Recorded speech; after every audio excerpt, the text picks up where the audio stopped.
Bienvenidos, queridos amigos, a mi Story Channel.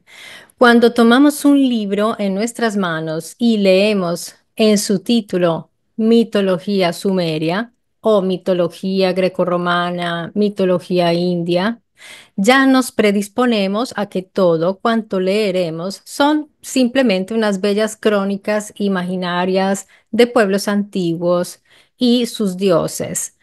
No nos sorprenderemos ni sentiremos inquietud alguna cuando el héroe de la historia saque un arma y dispare fuego desde el cielo. En fin y al cabo son mitos, diremos, y simplemente nos acomodaremos en nuestro sillón, beberemos nuestro café y leeremos tranquilamente. Pero sería muy distinto si en esa portada de ese libro dijera Historia de la antigua Sumer. Creo que nos atragantaríamos con nuestro café y volveríamos a mirar el título varias veces, el título de la portada. Buscaríamos qué género de libro estamos leyendo cuando nos encontremos con esa escena del héroe disparando un arma extraña desde el cielo. Bienvenidos, queridos amigos. Pónganse cómodos porque esto va a estar realmente interesante.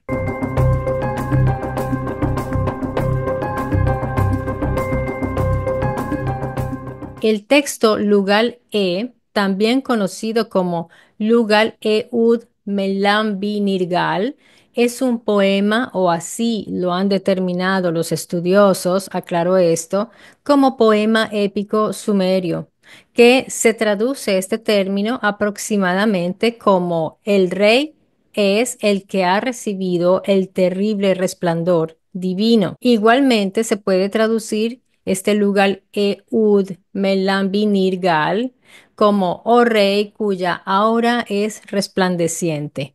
Esto les debe sonar muy familiar a ustedes, ¿verdad? Si han venido a menudo a mi Story Channel.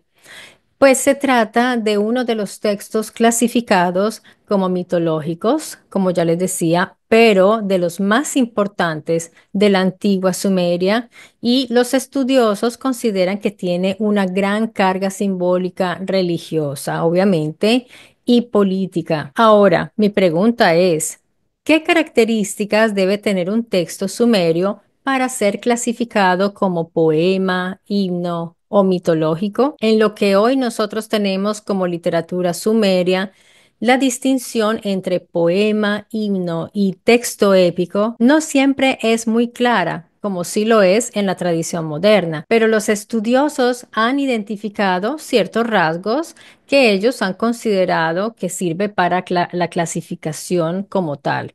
A continuación les voy a explicar las características que según estos académicos debe tener un texto sumerio para ser considerado un poema épico o un himno y cómo se entrelazan todos estos textos. Un poema épico sumerio es un texto literario narrativo que relata las hazañas heroicas de un ser elevado, generalmente lo llaman Dios, o podría ser un rey con elementos de conflicto, lucha contra el caos y exaltación del orden. Digamos que para ellos esto es como la fórmula de lo que es un himno o lo que es mitología. Según lo establecido, características del poema épico sumerio son: debe tener una narración extensa, una estructura narrativa con inicio, conflicto y resolución también. El protagonista debe ser heroico o divino, por lo que para ellos es divino, o sea, debe ser distinto al resto de los humanos. El héroe debe ser un dios guerrero, como lo fue Ninurta o Inanna, o un rey mítico, por ejemplo, Gilgamesh. Entonces ven por qué Gilgamesh, a pesar de estar dentro de la lista de reyes, que es histórica, lo han planteado como mitológico. Debe haber batallas cósmicas o fundacionales que incluyan guerras, desafíos sobrenaturales, monstruos o enemigos simbólicos. También debe tener un lenguaje elevado. Por ejemplo, el uso de epítetos, metáforas, repeticiones, esto sí lo he visto, las repeticiones en los textos sumerios, y estructuras poéticas Debe tener función fundacional o justificadora. Por ejemplo, que explica el orden del mundo o legitima el poder de una ciudad, templo o rey. Y también debe tener un ritmo y paralelismo. Por ejemplo, aunque no hay métrica, porque no la hay, como sí la hay en la poesía moderna, hay uso de fórmulas que son repetitivas para facilitar la memorización oral. Un himno sumerio es un texto devocional, generalmente en forma de alabanza a una deidad utilizado en rituales o ceremonias del templo. Estén muy atentos a todas estas características que les estoy dando porque ya vamos a ver cuáles son los problemas de esto. Las características del himno sumerio son, por ejemplo, la alabanza directa. El texto se dirige directamente a una deidad, exclamando sus virtudes, poderes y acciones. También debe tener unas fórmulas fijas. Comienza frecuentemente con frases como, oh gran señor, oh gran señora, o tú que gobiernas, por ejemplo. Entonces ya cuando ellos encuentran esto, dicen, esto es un himno. Aquí quiero aclarar una cosa, porque dense cuenta que el uso de fórmulas de alabanza o epítetos elevados no implica necesariamente que esto sea mitológico o religioso, sino que podría ser, se trataba de una forma habitual de comunicación política en ese tiempo y en ese contexto, también diplomática y ceremonial. Desde Sumer hasta el Renacimiento, los soberanos eran tratados con fórmulas que hoy podrían parecernos exageradas o mitológicas, pero que eran parte de ese protocolo oficial, así que esto se usaba en la vida real. Y no sé por qué entonces, no, sí sé por qué y ya veremos por qué lo ponen como mitología, pero vamos viendo todos estos matices porque ellos ponen, digamos, clasifican esto como mitológico, himno, cántico, épico, según estas reglas, pero no están viendo una serie de cosas y a veces esa clasificación ha sido forzosa, que ellos mismos lo casi que lo reconocen. Entonces, vamos a ir viendo todo esto, no se preocupen con mucho detalle. Por ejemplo, algunos ejemplos reales, como en Roma, los emperadores eran llamados divinos. Divus, este término divus, el divo, viene de allí y se les rendía culto imperial. Recordemos el culto al emperador, al César.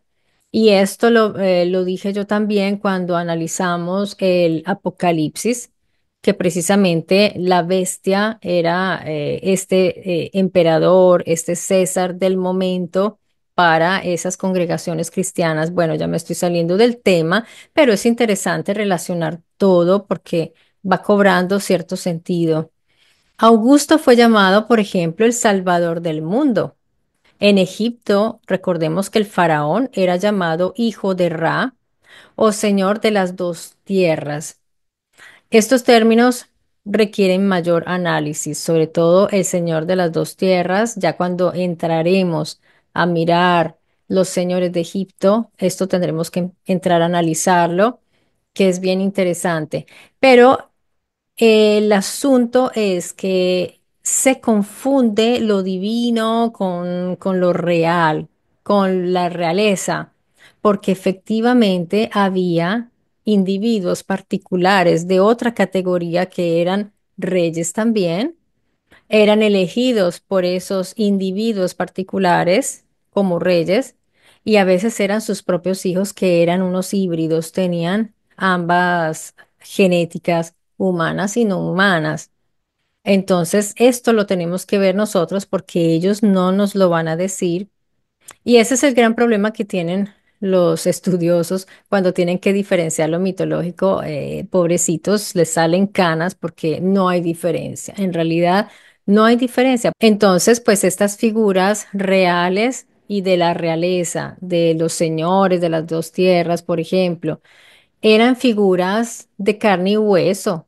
que tenían, que exigían impuestos, que tenían ejércitos, que tenían problemas políticos, igual en Mesopotamia también. Por ejemplo, en Mesopotamia se lee respecto a la legitimación de un rey que dice que Enlil te ha colocado en el trono de la justicia. Así que Enlil escogía reyes, elegía reyes y los coronaba.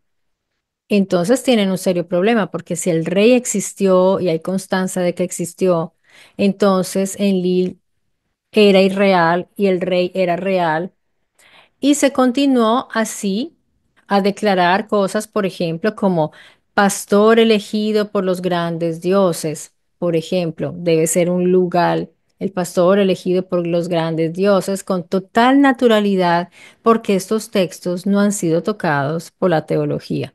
Aun siendo casos considerados históricos y no mitológicos, porque se continuó la tradición sin hacer ninguna diferencia, pues los estudiosos los llaman mitología. De hecho, en la Edad Moderna se leen cartas a reyes europeos que incluyen fórmulas como Su Alteza Serenísima, soberano ungido por Dios y luz de la nación.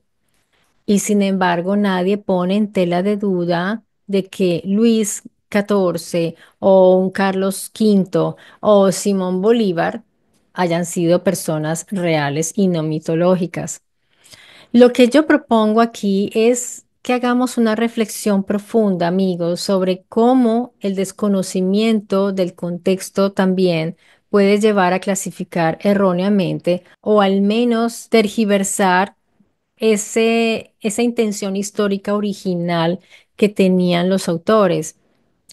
Y por ejemplo, si dentro de 2000 años alguien encuentra relatos, por ejemplo, sobre Alejandro Magno, Simón Bolívar y todas sus campañas eh, militares y políticas, campañas heroicas, o por ejemplo Napoleón, y que no supiera que son seres reales de la historia, que no supiera que todo esto es literal, podrían perfectamente interpretar estos textos como mitológicos o como himnos o epopeyas por el tono en el cual están escritos, ya que quien encontrara estas narraciones podría desconocer que pudieron haber sido escritas como una biografía histórica, como una propaganda política, justamente. Así que también allí habría exageraciones, habría alabanza, porque muchas veces cuando se habla de los personajes de la historia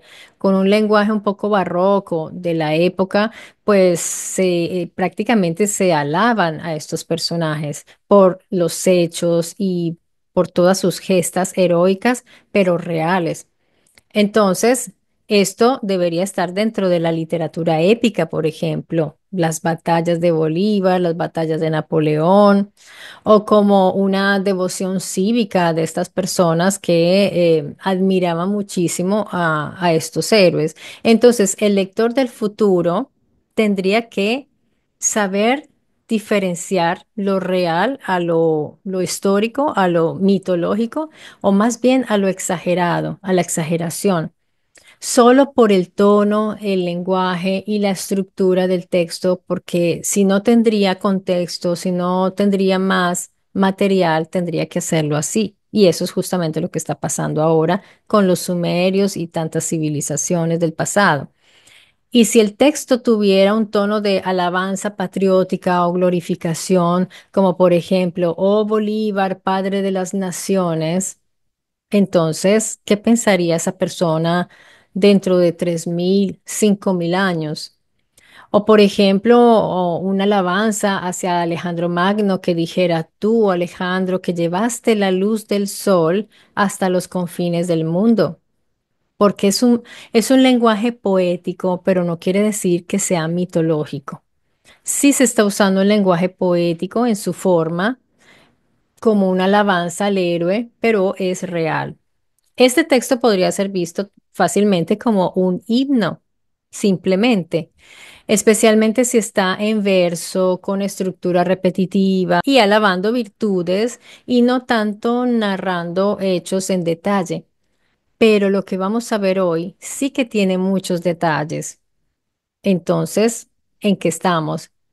Les doy un ejemplo. Los himnos de Enkeduana exaltaban a Inanna como una diosa guerrera.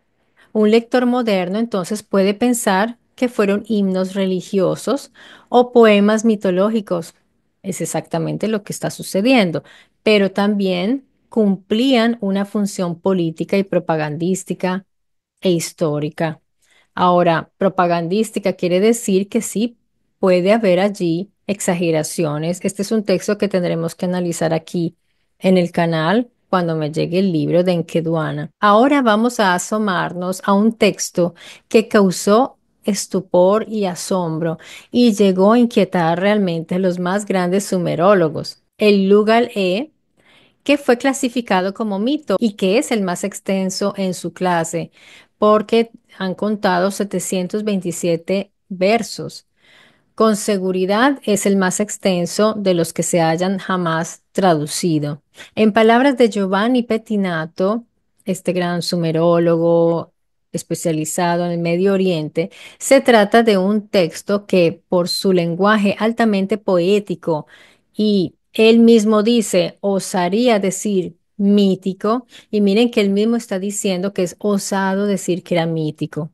El mismo académico, el mismo sumerólogo lo está aceptando.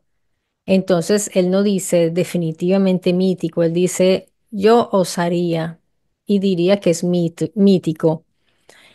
Pero él dice que es el que más se acerca, este texto, a nuestra idea occidental del extraordinario y esquivo mundo de los dioses, porque recordemos que para estos estudiosos, todos estos personajes de distinta naturaleza eran dioses. Para Pettinato es el hecho de que el texto hable de batallas casi cósmicas libradas por seres que emanan fuego, con armas aladas y también piedras, que se unen para desatar desastres humanos indescriptibles y terroríficos, lo que autoriza y lo autoriza a él y a otros sumerólogos a clasificar estos textos como mitología. Lo he dicho ya en un video anterior. Cada vez que ellos ven narraciones que incluyen hechos y sucesos extraordinarios que para nuestra razón y para nuestra cotidianidad se salen de lo real, ellos lo clasifican inmediatamente como mitología. Ahora bien, Pettinato hace alusión de que toda la acción se desarrolla en la montaña mítica de Kur, montaña mítica según estos estudiosos. Pero ¿era en realidad mítica esta montaña? ¿Estamos seguros de que era mítica? Pues yo la he investigado y muchos investigadores también, como Thorkild Jacobsen y Piotr Mikalovsky, ellos por su lado, por su parte, interpretan que Kur podría representar las montañas sagros de las cuales yo aquí ya les he hablado, porque si hablamos de los sumerios, tenemos que hablar de los montes o montañas sagros, que es un lugar muy, pero muy magnético y misterioso. Y volvemos nuevamente misterioso porque no se investiga realmente qué podría ser en realidad. Al este de Sumer, el actual Irán, desde la visión sumeria, estas montañas eran la tierra de los enemigos o de las materias primas. A ver, aquí en estos montes sagros, mm, lo que clasifican como el más allá, el inframundo, según los estudiosos, dicen que esos montes eran el inframundo, la muerte, un lugar después de la muerte, pues en realidad eso era un lugar que estaba lleno, lleno de minerales, tenía oro y plata. Yo les he dicho. Donde hay oro están los dioses. Sigan a los dioses y llegan al oro. Y también había plata. En Sumer la plata era muy importante. Y en Sumer la plata fue el primer modo, digamos, la primera moneda que se usó. Algo, moneda de cambio, un bien de cambio. Todo eso provenía de Kur. Y seguramente los mismos sumerios eh, que sabían que allí existían estos materiales tan preciosos. Puede ser que los mismos Anunnaki y Dingir promovieran este miedo para que no fueran allá las personas que ellos no querían que fueran a encontrar estos minerales preciosos que ellos sí sabían usar. Entonces miren que los estudiosos saben que esa era una región montañosa minera. Interesante, ¿verdad? Algunos autores contemporáneos, fuera del ámbito académico tradicional, de hecho, han especulado que Kur podría ser una de las bases subterráneas o una zona de contacto con entidades no humanas basándose en interpretaciones del Lugal-E y del descenso de Inanna, o sea, basándose en los textos como este que vamos a analizar hoy. Ellos dicen, ese lugar, ahí había contacto y yo también lo he percibido y se los he dicho, que muchas veces lo que interpretan como el infierno de los sumerios, el más allá de los sumerios, era un lugar realmente físico donde podría haber un almacenamiento también, donde llegaba, iba Inanna a ese lugar a administrar esas llamadas almas, porque es muy interesante. Yo lo estuve analizando en un video, hablándoles sobre todos estos conceptos que traducen los estudiosos siempre como una religión, como una creencia religiosa y una creencia supersticiosa que de pronto no lo era. El sumerólogo Petinato continúa a referirse a la montaña Kur como el lugar mítico que Ninurta, héroe también mitológico según los estudiosos, ambicionaba, deseaba y donde luchaba contra un tal monstruo Azak. Sobre Azak después también tendremos que ir a hacer análisis profundos, pero aquí no lo puedo hacer porque quedaría larguísimo. Este monstruo Azak había sido generado por An, y recordemos que An era el padre de todos los Anunnaki y representa el cielo, y por la madre tierra también. Hasta aquí todo pues parece muy sencillo, pero el sumerólogo hace notar esa gran dificultad que este texto le puso de frente a él y a los sumerólogos. Era un verdadero reto, porque él describe que estas dificultades que les menciono, como el trabajo de descifrar un lenguaje altamente hostil que pasa de lo real, o sea, de lo realista a lo irreal, y un lenguaje que alcanza unas cimas muy altas que la poesía sumeria nunca había tocado. O sea, en otras palabras, para este sumerólogo es totalmente atípico este texto. Le fue muy difícil clasificarlo y desafortunadamente lo tuvo que dejar como mito, pero él mismo reconoce que fue muy difícil porque tenía un lenguaje muy hostil. Ustedes díganme qué tipo de poesía usa ese lenguaje. Es una poesía realmente. La poesía generalmente habla en un lenguaje como muy idealizado y de belleza y exaltación, pero esto era demasiado real para ser poesía. Por eso él decía que le extrañaba mucho este texto. Y yo, por ejemplo, percibo en esas palabras de Petinato que realmente sí era un texto atípico, que no estaba impostado como una poesía, que era muy hostil, tenía un lenguaje de guerra, más bien épico y de guerra, y que aunque para los estudiosos sea irreal, tenía mucho de realidad. Entonces, prepárense para que ustedes mismos lo puedan comprobar. Ahora les voy a leer del Lugal E. Abro comillas, aquí empiezo a leer los textos. Ahí dice, mientras el dios se sienta con todos los dioses en dulce compañía, da instrucciones a su arma Sarur o Sarur. Ojo porque aquí cuando dice mientras el dios se sienta, debe ser mientras el Anunnaki o el Dingir. En este caso, no sé si están usando Anunnaki o Dingir, pero recordemos que ese término Dios no cuadra para nada. Entonces, mientras el Anunnaki se sienta con todos los Anunnaki en dulce compañía, da instrucciones a su arma Sarur para que no deje desapercibido a Kur. La respuesta que recibe no es la más tranquilizadora. Kur está de hecho en revuelta. Kur, ¿qué es? Kur es la montaña, Kur. Y esta revuelta fue provocada por una alianza formada por Azak, que es el famoso monstruo, y la coalición de las piedras. Todo esto ya vamos a ver qué es, porque es que yo me imagino el sumerólogo leyendo esto, pues claro, se tiraba los cabellos tratando de entender qué es esto de un monstruo Azak y una coalición. Las piedras se confabulan entre ellas. Aquí habla de la coalición de las piedras. Y de hecho parece que los rebeldes han prevalecido. Ninurta quiere acabar con la revuelta de inmediato y corre armado con todas sus armas divinas hacia Kur, desatando una tormenta de fuego. Pero el arma Sarur, aunque informa de la actitud no del todo hostil del Kur, teme un enfrentamiento en campo abierto.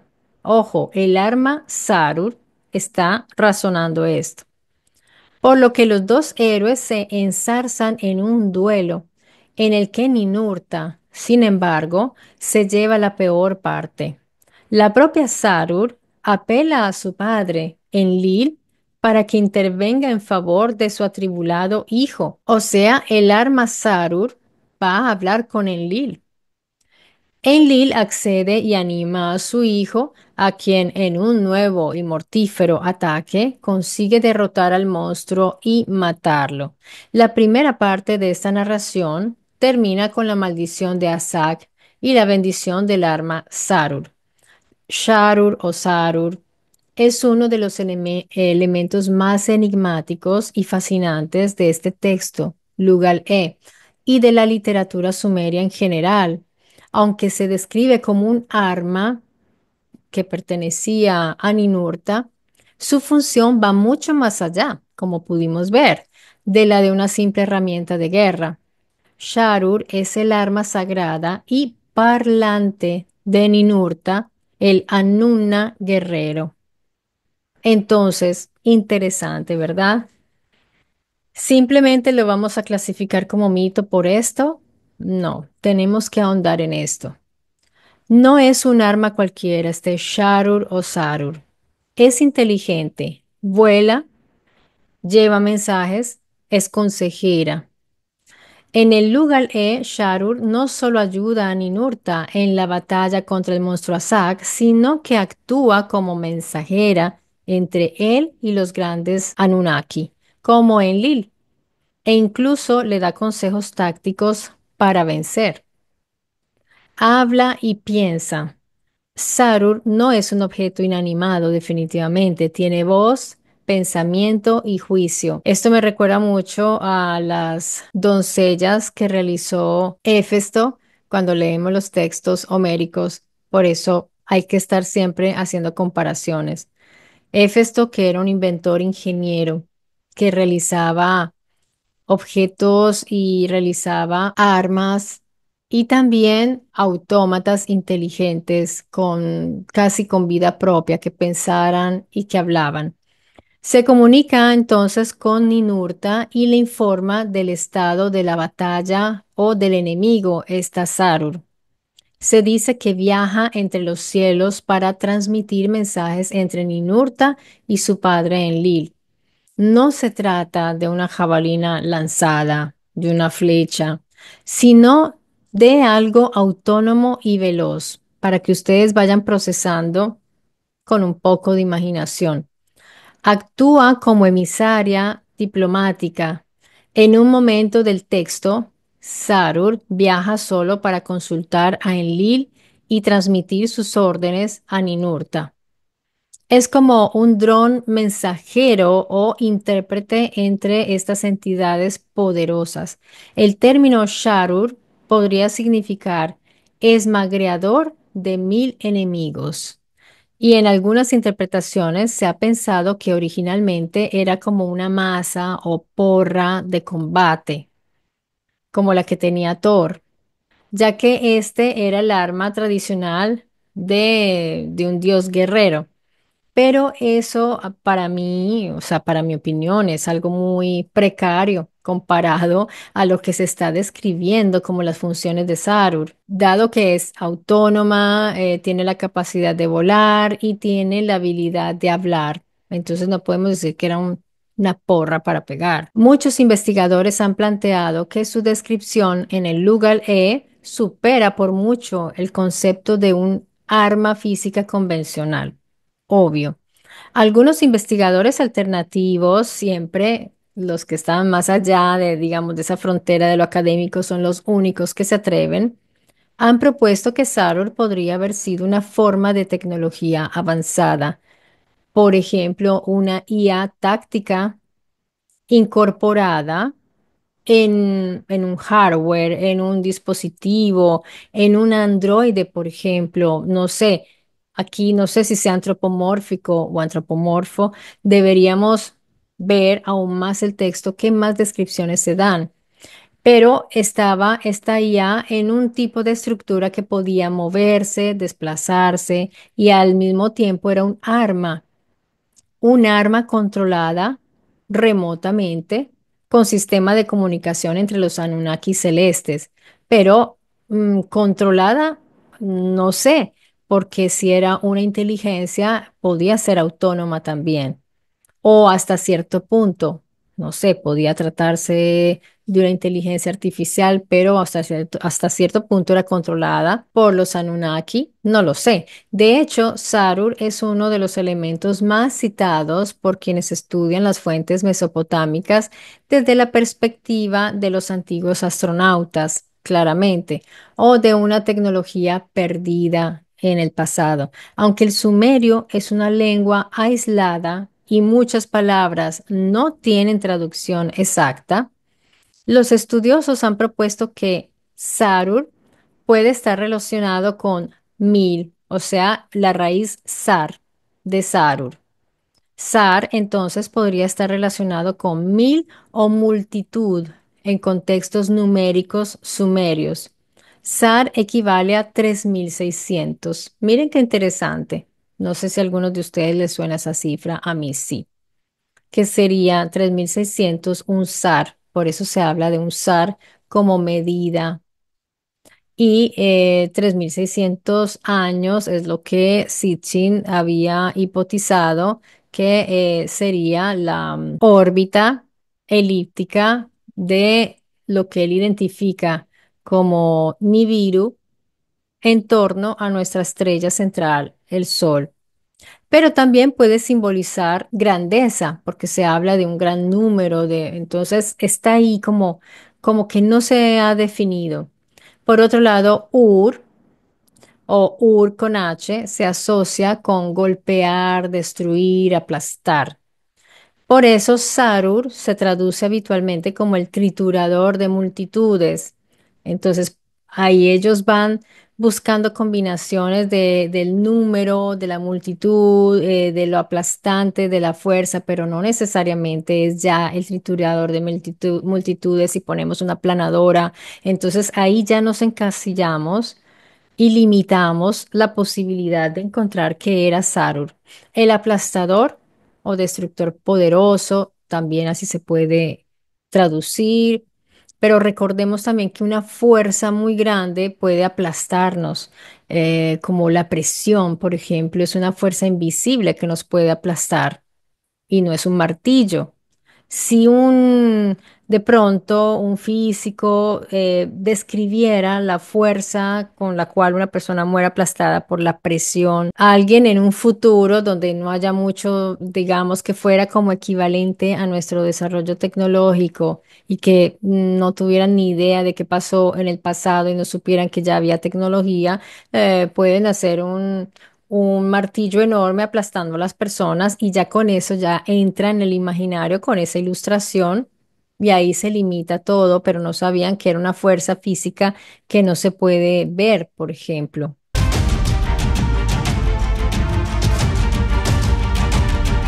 Una onda de una explosión nos aplasta también, nos tritura también, porque tiene una fuerza enorme. Entonces, Esto podría ser uno de los efectos de ese arma. Sarur era muy poderosa, tenía muchísima fuerza y era devastador lo que producía. Y bueno, y se habla de un juicio divino, porque claramente todo lo relacionan con lo divino y con las creencias. En este escrito clasificado como poema mitológico, atribuido a la figura del guerrero Ninurta, se describe cómo lucha contra una entidad llamada Zak, lo que les decía que un día nos dedicaremos a esto, que era una especie de demonio o fuerza del caos. Dejémoslo allí y posteriormente reorganiza el mundo asignando funciones a distintas entidades. Por eso también lo clasifican como mito. En ese proceso se mencionan piedras y a veces también metales o minerales.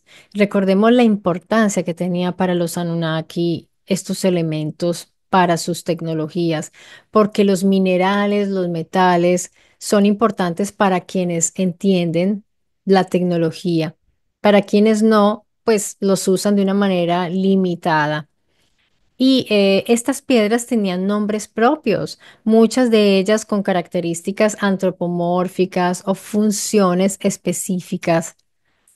Los nombres de las piedras han sido analizados en trabajos de sumerología y asiriología, especialmente en diccionarios como el Chicago Assyrian Dictionary. Ustedes pueden consultarlo allí, y el Electronic Text Corpus of Sumerian Literature, que está todo esto online. Algunas piedras tienen nombres que se pueden traducir como ságara, que vendría a ser una piedra roja, según lo que ellos piensan. Al, abasmú, que sería como un tipo de piedra negra. Está Simus, literalmente significaría aliento de serpiente, hasta lo que ellos han visto hasta ahora. Está Abagín, quizás pueda significar piedra del padre de los abismos. Interesante. Según los estudios, las piedras no solo son materiales, también representan potencias cósmicas o funciones estructurales del universo. Y a mí me viene en mente en este momento, como siempre, eso que decían, creo que era en el 800, que decían que en el cielo no había piedras, o sea, que no podía haber piedras en el universo. Y está lleno de piedras. Ustedes imagínense, estos escritores de estos textos hace 6000 años ya sabían que en el universo hay piedras, piedras grandes, pequeñas. Entonces, cuando se habla del lenguaje sumerio, acádico, hay que ver que también como en el hebreo, como en las lenguas semíticas, hay muchos significados, pero en el caso de los sumerios es como tratar, cuando tratamos con los términos, yo les doy un ejemplo, como tratar con un ser vivo que se, que cambia de forma. Hagan de cuenta que hace metamorfosis de un momento a otro. Entonces, para lo que tú ves allí dice piedra, después ya no es una piedra en sí, es otra cosa. Es maravilloso, pero es muy difícil e inaprehensible muchas veces el significado de los términos sumerios. Por eso, estar tan seguros, estar tan ciertos de que esto es esto y esto es lo otro, pues amigos, miren que los mismos sumerólogos más expertos lo dicen. Ellos dicen, esto podría ser, podría significar, pero ellos no dicen esto es esto y ya. Entonces está todo ahí. El estudio sumérico es muy interesante porque es como estudiar algo vivo constantemente en metamorfosis. El lenguaje sumérico es impresionante. Así que yo lo veo como algo realmente apasionante y no veo por qué la gente se agarra a pelear de que Nibiru no es Nibiru y que no es un planeta, pero qué es esto, pero qué es lo otro. Miren que sí entendía esto, esta movilidad de las posibilidades y por eso él entraba a hacer sus hipótesis. Y cuando se trata de estos individuos de categorías distintas a la de los humanos y de los planetas y de las cosas que ellos hablan, como estas piedras y los cristales, todos estos elementos que ellos usaban y que se ven tan misteriosos porque parece que tuvieran funciones distintas. Yo pienso que ellos mismos de pronto no estaban muy ciertos sobre la naturaleza de ciertas cosas. Entonces, para ellos una piedra podría ser una cosa viva y podría ser un elemento tecnológico o podría ser cualquier otra cosa. Y lo igual, y lo mismo era una piedra porque parecía una piedra. Entonces tenemos que estar muy atentos a las descripciones que ellos mismos daban. Como vemos aquí, por ejemplo, estas famosas piedras tenían nombres y tenían características distintas. Y les vuelvo a repetir lo que dije anteriormente. Según los estudios, esas piedras no son solo materiales, también representan potencias cósmicas o funciones estructurales del universo. Ellos estaban, los sumerios, eran el pueblo realmente. Por eso Sitchin los llamaba el pueblo de los cohetes llameantes, porque siempre estaban en contacto con las estrellas, con el universo, porque definitivamente ellos estaban súper conectados y de algún modo venían de allí, porque si nuestros ingenieros, si sus ingenieros, quienes los hicieron, vienen de afuera y los pusieron al Lulu por la primera vez en un lugar terrestre y lo llamaron hombre tierra porque pertenece a la tierra de ahora en adelante, representa la tierra.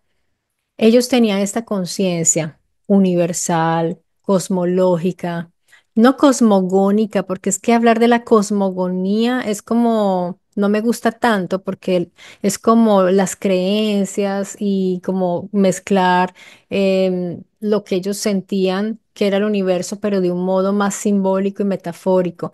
Yo pienso que ellos sí tenían una conciencia científica, una conciencia muy estructurada de las cosas, aunque no entendieran todo. Y seguramente no todos manejaban la misma información y los mismos conocimientos, obviamente. No todos tenían acceso a lo que significaba y a lo que era cada cosa. Y la piedra es tan importante y sí, definitivamente forma parte activa del orden cósmico, literalmente, funcionalmente y en todo sentido. Algunos investigadores intentan identificar las piedras como minerales reales, entonces las han clasificado como la obsidiana, lapislázuli, hematita, aunque los nombres sumerios no siempre permiten una identificación precisa, ¿se dan cuenta? Entonces es mejor dejarlo abierto. Por ejemplo, una para construir cimientos. Entonces había una piedra que servía para construir cimientos y esa, pues pienso que tiene mucha lógica y ya las conocemos. Otra, otro tipo de piedra era para los sellos reales y eso es real porque de hecho usaban también esos materiales para los sellos y también otros. Otra piedra era para contener el caos. Aquí ya se nos salió. Aquí ya se nos salió de la clasificación de materiales. Entonces hay que tener la mente muy abierta con los sumerios. Bueno, si ellos dicen que hay una piedra para contener el caos, hay que empezar a razonar qué tipo de piedra es, qué podría ser. Es un cuerpo celeste, es muy grande, sirve para mantener el orden en el universo, quizás por su atracción gravitacional. ¿Qué tiene de raro? Saltamos de una piedra que sirve para construir cimientos a una que puede plantear los cimientos del universo. Yo no le veo nada de raro y son piedras, porque si nosotros las vemos desde lejos, que son piedras. Entonces, vean que se necesita una mente muy abierta para leer a los sumerios. Y este catálogo, ustedes lo pueden encontrar en traducciones académicas como el ETCSL, o sea, el Oxford Sumerian Project, también en la traducción al inglés de Benjamin R. Foster o Samuel Kramer. También lo pueden encontrar en textos editados en asiriología como Myths from Mesopotamia de Stephanie Dalley. Aunque el Lugal E no siempre va a aparecer completo en estas recopilaciones, pero si ustedes se dedican a esta búsqueda, lo pueden hacer. Los usos de estas piedras son muy misteriosos para los estudiosos, es todo un enigma. Por ejemplo, la piedra Abasmo fue castigada, ojo con esto, fue castigada por Ninurta por ayudar a Asak. ¿Qué significará esto de que fue castigada? Fue condenada a servir como soporte para morteros de molienda, un castigo simbólico que la redujo en un rol que antes era más elevado. Es como si yo, les voy a dar un ejemplo banalísimo, pero aplica para que nos entendamos. Yo tengo, por ejemplo, mi licuadora, que es una maravilla de licuadora y no hace ruido y es espectacular, pero yo decido usarla como jarra para el jugo y nunca más la uso como licuadora, como era su función anterior, que servía para hacer el jugo. Ahora la uso para depositar el jugo, simplemente como una jarrita. Entonces, ¿eso qué significa? Eso es como bajar de categoría, como pasar de una categoría a otra, un elemento que antes tenía una misión, que era la de hacer el jugo, ahora su misión es simplemente almacenar el jugo, contenerlo. Entonces, fíjense bien en esto, que por más lenguaje poético que haya, también hay algo práctico y funcional en todo esto, que si nosotros lo queremos ver, podemos quitar todo eso de poético y vemos algo práctico, como lo que hizo Ninurta con esta piedra llamada Abasmo. Aquí dice que fue castigada. O sea, yo castigué la licuadora por no usarla más como licuadora. Es algo, el concepto es ese, bajarla de categoría de alguna manera. Entonces, ¿de qué podrían estar hablando ellos? ¿Cómo, por ejemplo, me pregunto yo, cómo interpretaría un ingeniero de tecnología avanzada este texto si no supiera que el texto es sumerio? Si pensara que simplemente es un documento de esta época, contemporáneo a su época, de la del ingeniero. Desde un punto de vista tecnológico, si alguien habla de piedras con funciones que obedecen, traicionan, reciben castigos o son premiadas, ¿qué diría un ingeniero o experto en sistemas? Pues podría pensar en componentes de distintos materiales con funciones programadas y programables. En el poema, algunas piedras son premiadas y se les otorgan funciones como soporte de cimientos, decoración de templos también, fabricación de herramientas, contenedores de sustancias sagradas, me viene en mente la licuadora, y engaste en sellos reales. Para quienes no tengan claro qué es un engaste, el engaste es una técnica que se usa en joyería y orfebrería para fijar una piedra preciosa o mineral en una estructura metálica o de cualquier tipo, por ejemplo, como un anillo colgante o una corona o cualquier objeto decorativo. Entonces, cuando se hace el engaste para que no se caiga. Así que cuando el poema Lugal E dice que una piedra será usada para engastar sellos reales o como adorno sagrado, probablemente se refiere a que esa piedra será fijada en un objeto decorativo o de prestigio. En términos tecnológicos, siguiendo el enfoque que estoy llevando, podríamos imaginar el engaste como una inserción, como la inserción precisa de un componente especializado en una estructura compleja, como por ejemplo, cada vez que tú colocas un chip en una placa base o un cristal activo en un dispositivo óptico, estás haciendo eso. Si esto fuera un texto técnico y no mitológico, el Lugal E, un ingeniero podría pensar que se trata de una reorganización de una red de módulos materiales, chips, sensores, cristales activos, tras una crisis del sistema. ¿Cuál fue la crisis? ASAC. La intervención de Ninurta entonces sería un acto de reprogramación. restauración del orden y optimización del hardware. Suena muy ciencia ficción y eso explicaría por qué algunas piedras fallaron y fueron degradadas, como la que les decía, Abasmó, mientras que otras fueron premiadas por su desempeño. Si nos tomamos la libertad de pensar más allá de la arqueología tradicional, el hecho de que se trate de piedras con nombre propio, rol, y además que sufren castigo, apunta que no son solo rocas, o sea, eso sí creo que está descartado, sino dispositivos de algún tipo. En muchas civilizaciones antiguas, los cristales o piedras preciosas eran usados en contextos de transmisión, comunicación, activación energética, incluso si vamos a ver la Atlántida de Platón o los textos védicos, pues tienen un uso importante. Si vamos a ver algunas narraciones vikingas y de Sudamérica, había piedras que transmitían mensajes y encontraron ya un objeto vikingo real en un barco que servía al parecer como como que servía para guiar la nave y que usaban cristales. Todavía están tratando de entender cómo funcionaba, pero saben que tenía esa misión funcional.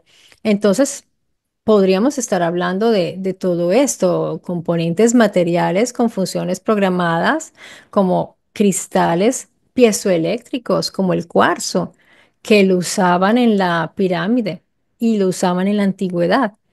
Esto responde a estímulos, vibraciones y generan señales. Eso no es un misterio, eso no es magia, eso es real. Por ejemplo, chips con estructura mineral o silicia.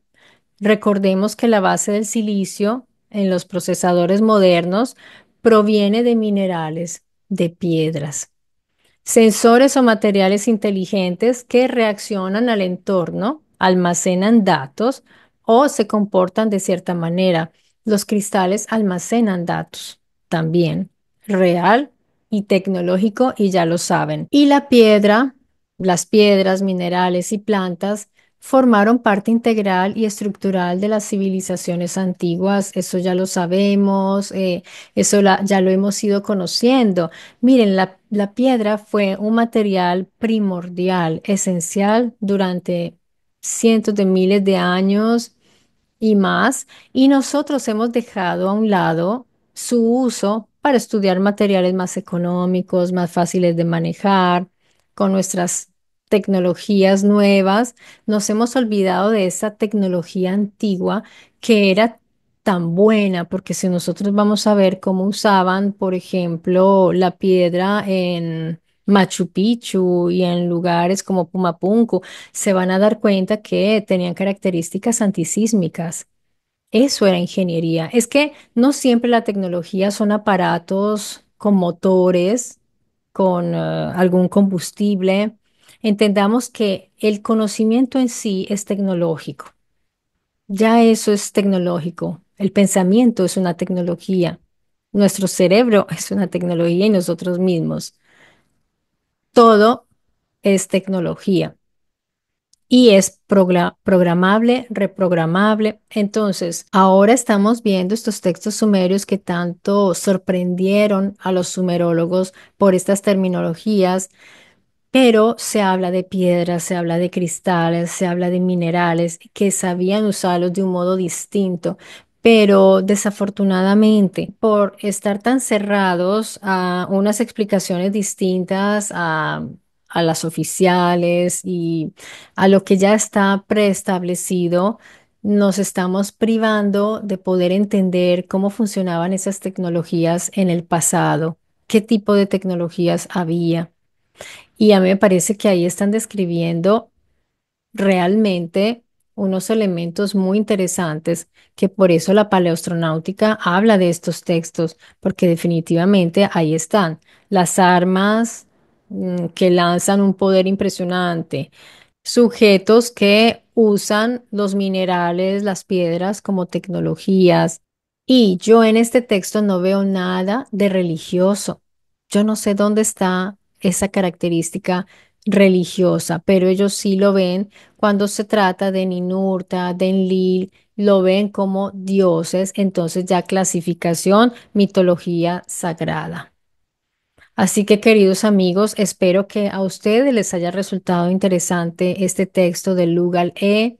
Investiguen, vayan a consultar los diccionarios, empiecen a mirar también las traducciones suméricas para que se den cuenta de lo que hablan y puedan darse cuenta de cuánto es maravilloso poder conocer ese pasado que nos lo están presentando como si fueran civilizaciones súper, hiper, mega religiosas y llenas de supersticiones y de miedos infundados. Bueno, amigos, les mando un gran abrazo, cuídense mucho y nos vemos pronto con más investigaciones aquí en mi Story Channel.